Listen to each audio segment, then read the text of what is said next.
Ladies and gentlemen, welcome to the Kim Barrett Show. I am your host, Kim Barrett, and on today's episode, we are joined by entrepreneur, investor, Maxwell Nee. Now, in this episode, we dive into what it takes to be an investor. What does it take to grow revenue in businesses? Maxwell is someone who's had a business, sold a business, invested in business, and it's really, really interesting to get some of his insights. And there might even be a little cheeky insight into AI at the very end as well. And of course, if we can ever help you with your marketing, growing your business as it is right now, head over to our free Facebook community, www.joinmygroup.com.au, where we have all you need and more. But until then, let's jump into the show.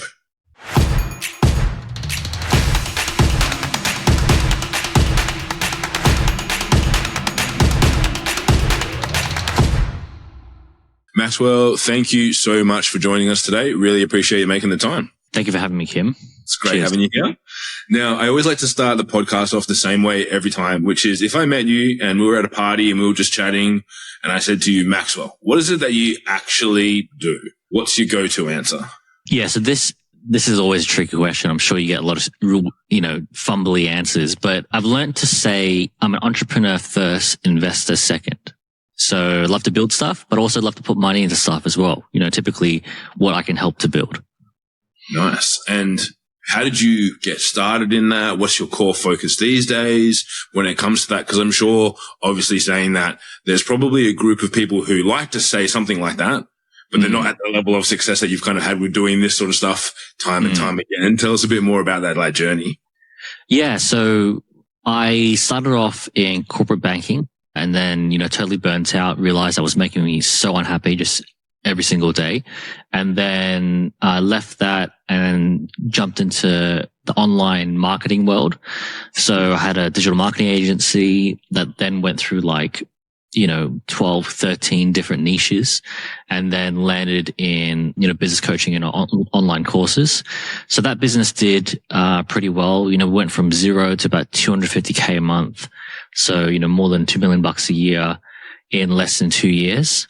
But then, I really learned that because that's a service-based business. It's a bit like being a lawyer. So lawyers charge billables, right? Which by definition, they're constantly trading time for money. It doesn't matter if you charge $10,000 an hour, you're still charging per hour.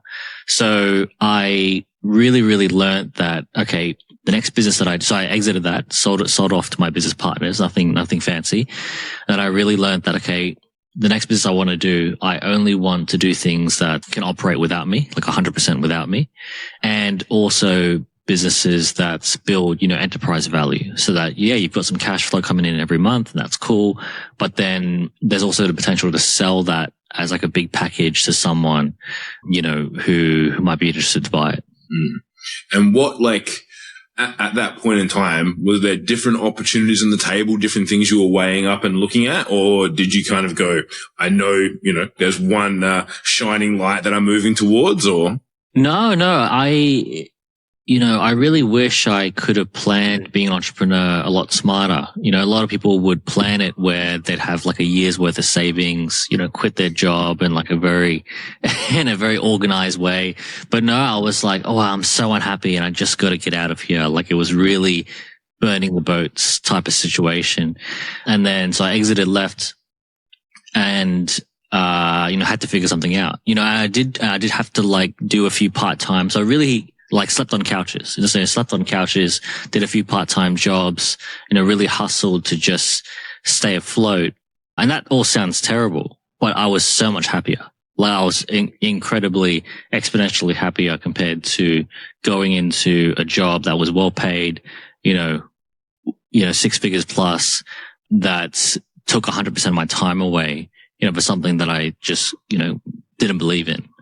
And obviously, you had a lot of lessons going through in the previous business in the agency, going through from there to what you're doing now. With what you're doing now, with the transition that you've made, what's been the biggest difference between that and what you were doing with the agency? Yeah, so now I make sure I don't take a full-time operational role in my ventures. So I call them ventures or projects or whatever. So I've got probably 3-4 ventures where, to give you a definition, I've essentially taken a board seat. So I'm an active board member where I put some money into the company So I have a shareholding, and if they don't have enough money to pay me, then, I'm getting a whole bunch of equity in shares. But if they do have money to pay me, then I'm getting paid something. And then I'm pretty much at least part-time in helping that business get to the next level. And so I know that obviously you're doing stuff with Score App and you've got a handful of others as well. Like are you helping them strategically identify where they should be going? Are you leveraging those skills you had in the agency, or like what's the biggest impact that you're having with those businesses? Yeah. So I love doing things that directly relate to revenue, because in my mind, it's either you're generating revenue or you're not. and if you're not, you might, be a little bit of dead weight type of thing. So I help all my businesses to generate more sales or partnerships, or, meet strategic people that could be a huge sale 3 years from now, right? But everything is related to, what I would call, really moving the needle. So, for example, for Score App, I'm helping to get this book out, around Asia Pacific. So Score App's got a really good big presence, as you would know, in the UK, almost zero presence around Australia, Singapore, and all that type of stuff.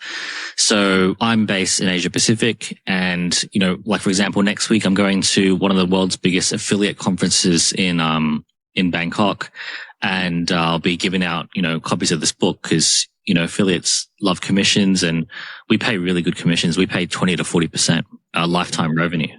Yeah. Yeah.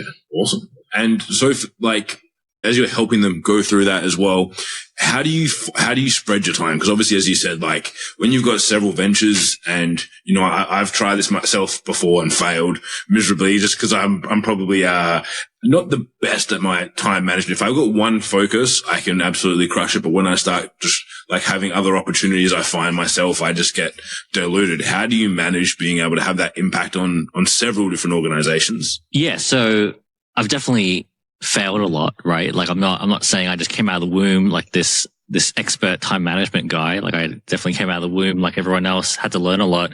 So let me put it to you this way. What I've learned about myself. Well, the first thing I've learned is I can tell anyone, I could find a way to show anyone that the biggest reason why you're not, at the next level yet is, one of the biggest things that could get in your way is a lack of self-awareness, right? Because self-awareness helps you to see problems and solutions in the most accurate way possible, and it helps you to make sure you're not doing the same mistake 20 different times, just dressed up 20 different ways, right? Because, so what I mean by that is, with enough self-awareness, I've learned that, okay, there's things that I'm really good at, and there's things that I'm not good at. I should really, really stay away from them. Otherwise my energy's low, and then it just doesn't work. So an example is, as an entrepreneur, there's different types of personalities and peoples and the way you do things, right? So for me, I, would describe myself as like a lion. So a lion wakes up super early in the morning. They do work. Like they go out, they take down an elephant, right? Between, 5 to 8 a.m. in the morning. Then they pretty much sleep for the rest of the day. But the thing is that they need to sleep to take down an elephant and work really hard for those 3 hours. So I'm like a lion. So I'm very, very like a sprinter, like short bursts of doing a lot of key strategic stuff that no one else can do. And like the polar opposite is, I used to think that everyone, including me, should be a bit more like a worker bee. A worker bee works consistently and like tick, tick, tick, tick, tick, tick, tick, tick, tick, tick, tick for, every single day, like 12 months of the year. But what I found out is that actually drains my energy. Like I get disinterested, then I start looking for other things to do. And it's not because of what I'm doing I don't enjoy, it's because how I've set up to play the sport of what I'm doing doesn't match me, right? Some people are better as goalkeeper. Some people are better as striker. If you reverse the roles, then you're gonna fail a good team, right? Like for no reason. So it's just having a lot of self-awareness to say, hey, look, put my hand up. I'm gonna let the team down if I'm in that position, but put me in this position, right? And then, building your life around what works for you. Yeah, I love that. And I know for myself inside our business now, it's like my core goal is every day is like similar to yourself is like revenue. So I'm always going, all right, great. If I need to get more eyeballs on what we do and how do we generate more sales conversations out of that? And that's the two things that I focus on first in my day. And if I have those done, this is a successful day. Everything else, like I've always got a list of things I've got to do, but if I can make sure I tick those two boxes at least, then I'm going to be happy, and we should be kind of pushing things forward, because it is hard. I say even just with a handful of things that you've got to keep an eye on, it's like it stacks up from a time perspective very, very quickly. And, I'm sure many people and entrepreneurs have gone through the days where they're like, man, where did the day go? I just started working and getting into things and it just disappears quickly. So for that, I know obviously, I'm quite familiar with Scorecard and what they've been up to lately. And I know they've just, I think, done a pretty cool acquisition of a US-based company and things like that. What hurdles did you face? As you said, like, you didn't come out of the womb like a gun and just being able to dominate all of these things. Like, what have been some of the hurdles you found in trying to help grow the revenues, grow the exposure, grow the reach in some of these companies? Yeah. So I think a lot of people can, including myself, in the first 1-2 years of being an entrepreneur, I made 25% of the money that I'd made in my job, just 2 months before that.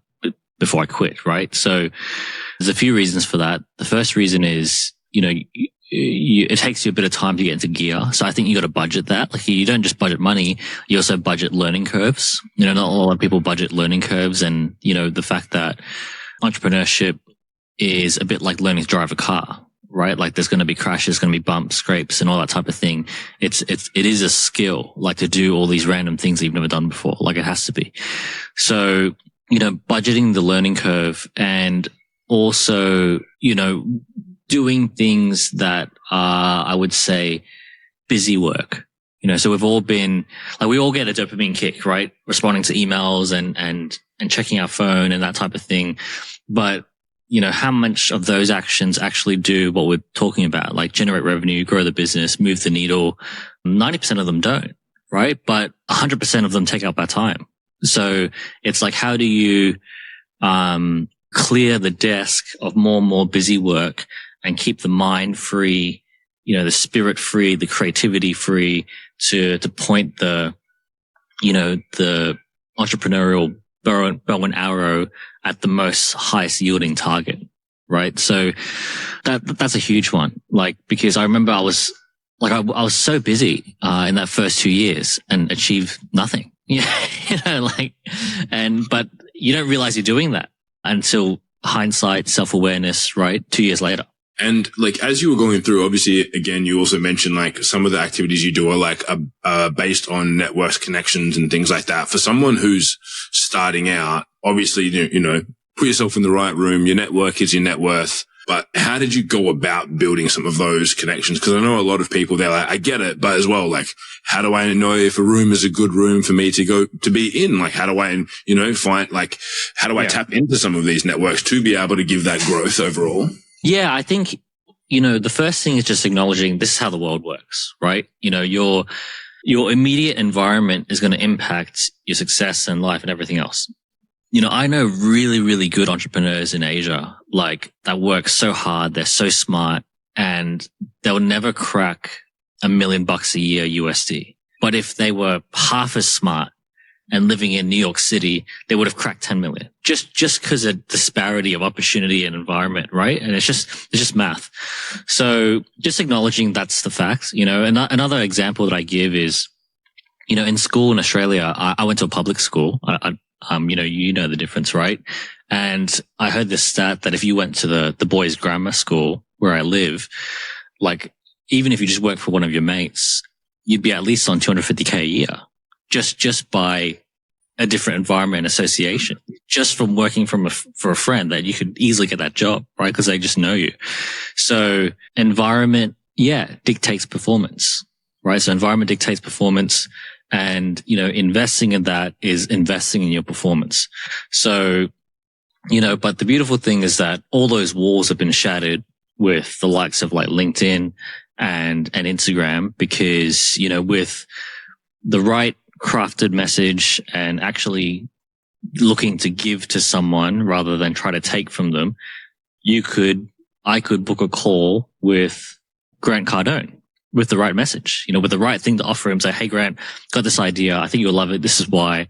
And if he's into it, I could have a call with Grant Cardone next week, as I don't know if Grant Cardone's a good example, but you know what I mean, right? Mm.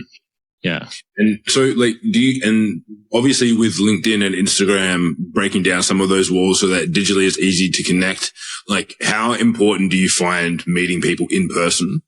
In comparison to being able to, these days, everyone's a DM away. But how much of an impact do you think in person and being in the right rooms with people from as you said, you're going to, Affiliate World, Bangkok, how important is it to be there to connect with people as well? Yeah, I think that there is, another thing that I really believe is that business is a lot like dating. Right? Like all the same principles in dating are all the same principles in business. So you could have 10, 20, 50 video calls with, someone that you're dating, or you could just meet them in person for coffee that one time. And then that's just going to tick a different box, right? So, we did business for 3 years during COVID, just all video calls. I had team members that I was super close to, never met in person. I had no idea how tall they were. I had no idea what the real color of their skin was outside of all the lighting and that type of thing. So, you want to tick also the relevant boxes. I think a lot of industries as well during COVID learned that the face-to-face wasn't necessary. My brother's a mortgage broker, so he writes loans for people. And before COVID, everyone wanted to talk in person. Even just little things, even handing him one piece of paper, they wanted to meet in person. And he could only get done 2 meetings, 3 meetings a day, if that. And, have to pay so much money on driving around this end of town to that end of town because everyone lived in different places, stuck in traffic, planning how to leave, after the morning rush and get home before the afternoon rush, all these things. And then now all of a sudden the attitude's changed and I don't have time to meet you anymore. Thankfully, which goes both ways. And then, we'll just pick up the phone, talk to each other, scan, send some emails, and then we're done. So from that side of things, building those networks, building those connections, again, for businesses that are, let's just say they are under that, 1 million, even let's say they're at $500,000 a year and they're trying to grow. What are a couple of things that you've seen make the difference between people that are able to get past and up to that $1 million and then onwards and past there? What are some of the things that those entrepreneurs might be focusing on more so than the people that are, that they kind of hit that ceiling and don't seem to push past it? Yeah. Really good question. So I think a lot of entrepreneurs have this, I've got to do it myself attitude, which really hurts them. Right. So I've got a business now. It builds wind farms. So renewable energy wind farms, and we're pitching to the likes of telecommunication companies like towers in Australia that own 4,000 locations. That one pitch, talk about high yield, right? One pitch, one coffee changes the game for everyone, including especially the client. And that business is 45 days old, right? But I spent 4 to 5 years finding the team. You know what I mean? So I spent 4 to 5 years finding the team, finding the pieces, and then we launched, and in 45 days, we got all these amazing opportunities because, business is a team sport.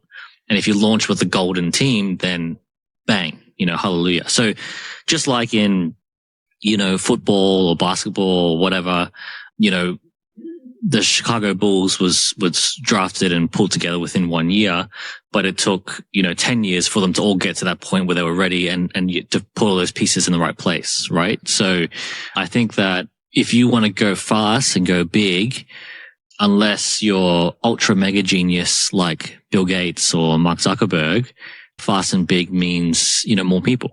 And that doesn't mean you hire people for no reason, but it means you know what you're looking for.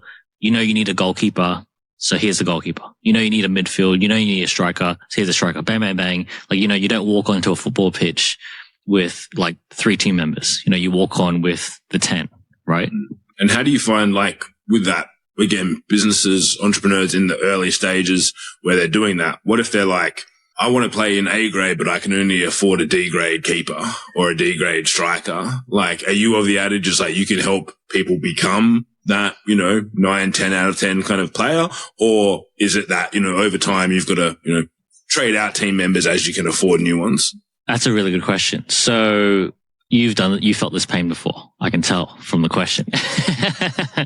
So look, I used to take the attitude that, you could train anyone if they're willing, and the whole like Karate Kid, Disney movie type of thing, that someone will come through the ranks and then, be able to own the school and that type of thing. But that's a big learning curve budget that you need to budget, right? And yeah, that happens in the movies because it's great Hollywood, right? Like it's a great sizzle and sauce and that type of thing. But now I've gone through that. I've done, like, in my last business, I've hired and fired 50 people. So for various reasons. So really know, HR pains and that type of thing. Now I just wouldn't do that. Now I would look for, okay, either I assemble, Michael Jordan and the Chicago Bulls to do this venture, or I'll walk away and I'll do another venture. So I will literally walk away from the business idea if the pieces aren't complete, because, you can't, like I said, if you don't have, you don't try to drive a car with 3 wheels, right? And that is what it feels like. And that's how fast it'll go. And that's how problematic it'll actually be. Well, once you've done it a few times. And for those people where, like, let's say, they're the MJ, they're all the team members working together at the moment, is it hire the point guard, hire the Steve Kerr, hire the someone that you can replace and get at the greatest level first, keep doing the things you're doing, and then you just, as your revenue grows, adding on those key team members, rather than, because obviously for some people, like they're, maybe running a business coaching agency, doing something, and they're the key expert right now. And obviously they want to grow their team to hit those levels, but they can't just go, I need 5 people. I'm bringing the 5 best in straight away. Yeah. Well, business coaching is a very unique business, right? Because it's a business centered around one person, being like that key person. And then you have the support team. So it's a bit like, business coaching is a bit like being like Bruno Mars. You got Bruno Mars at the front of the stage, like the tip of the spear, and then you got the dancers on the side, then you have the whole production team behind the back. So that's like the business coaching world. So without Bruno, it doesn't work. And, the importance and the skill set of the backup dancers and whoever is nowhere near as important as Bruno showing up to work every day. So in the case of business coaching and consulting, yeah, all it takes is Bruno, plus some support staff, which is easier to switch in and out.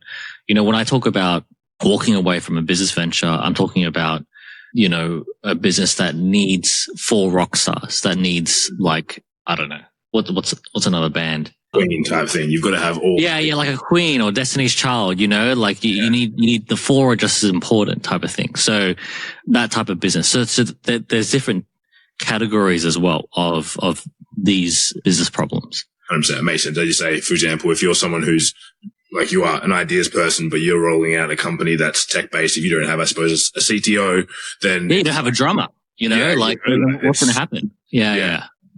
Yeah, that makes sense. And now, Maxwell, as we're getting towards the end of our chat as well, I always like to ask the same question again, which is, are there any questions that I haven't asked you so far that I should have? I'm not sure. Well, what's been the best answer to that question?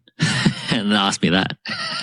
Well, some people have gone like completely off script. Other people have said, Kim, you've asked me the best questions. And I take that and I pat myself on the back. No, but, like for you then, like going forward, being that we're in a space at the moment where, because obviously you're working in companies where you're doing a lot of tech heavy stuff. You've got some physically heavy stuff where it's like wind farm and whatnot. As we're seeing AI and tools like that get more and more, what do you think is going to be maybe like one of the biggest changes that maybe people aren't going to expect? Because I know a lot of people are like, oh, AI coming for my jobs and things like that, which I think, for repetitive, boring tasks, like I think AI will be great to replace people having to do that. But like, is there anything that you're kind of seeing? Because I know you guys use a bit of AI inside Score App and a few other bits and pieces. Like, are you seeing anything coming through and you're like, this is probably something people maybe they're not aware of that might be coming down the pipeline? That's a good question. So, where do I see the future and the lay of the land? Look, what I really see is that people it's no accident that Donald Trump was on the Joe Rogan podcast, 2 days before the votes were in. 50 million views on that podcast in 2 days, and he only won by like 3 million votes. That's like no accident. So what that tells me is that, and it's no coincidence as well, that the Joe Rogan podcast has a very, very specific format, which is I'm going to sit here and just talk the shit with whatever I feel like with this person and get to know them as a person transparently and authentically. No scripts, no agenda, no trying to box them, bully them into anything, no try to portray a certain image out of them, not try to engineer anything, right? And that the format is just 3 hours of heart to heart transparency. So there's no coincidence that 3 hour heart to heart transparency, we'll never know, but it was a needle mover. We don't know if it was the needle mover in the presidential election, but there's no coincidence that people want more of that. So I really think that, as we get into this world of more and more tech, less and less things that are real, like fake images, fake tech, AI generated movie scripts and things like that, that people will have an even deeper yearning for getting to know the real person and listening to a conversation like this where it's two people, a piece of content where you and I actually had to take time out of our day to have this conversation instead of getting a virtual assistant to whip up some images and videos and scripts and things, that we probably weren't involved in. So I think that this will become a higher and higher valued commodity. This type of marketing conversations and connections and 3 hour podcasts and whatever, to the point where it's such a funny thing. So the more that we get to digital, the more that we value analog, right? It's always like that. It's like the less that we have of something, the more that we value it. So, the more that there was Zoom or whatever, like the first live event was just crazy. People were going nuts and hugging each other and, wanted to know what the room smelt like and things like that. So I think that the analog of unscripted, unpolished, unfiltered, un-Instagram edited content is going to become more and more important. 100%. It's so true. I know that even me now, if you remember, you go back 10 years, everyone used to be like, oh my God, I hate getting stuff in the mail. How frustrating. And now everyone has email inboxes. They're like, oh, I hope I get a letter, Yeah. You kind of hope it's if I get something in the mail, it's special, it just feels different. So yeah. It's so funny. The novelty, right? The novelty it's backwards, it goes backwards. Yeah. Yeah, no, that's amazing. I love that. And now, Maxwell, if people are they like what they've heard, they want to find out a little bit more about what you're up to, where's the best place for people to connect with you online? Yeah, so the best place for me personally is LinkedIn. So Maxwell Nee. I'm the only one on there with that name, as far as I know. I'm addicted to LinkedIn. So if you message me there and, you don't just hit connect, but you actually say something, I'll read it, and then, we can get into a conversation. Amazing. So guys, if you're listening to this, check the show notes. We'll have a link there. We'll link directly to Maxwell's profile there so you can find him nice and easy. And again, I really appreciate you making the time to jump on with us today. Thank you so much. Perfect. Thanks, Kim. Cheers.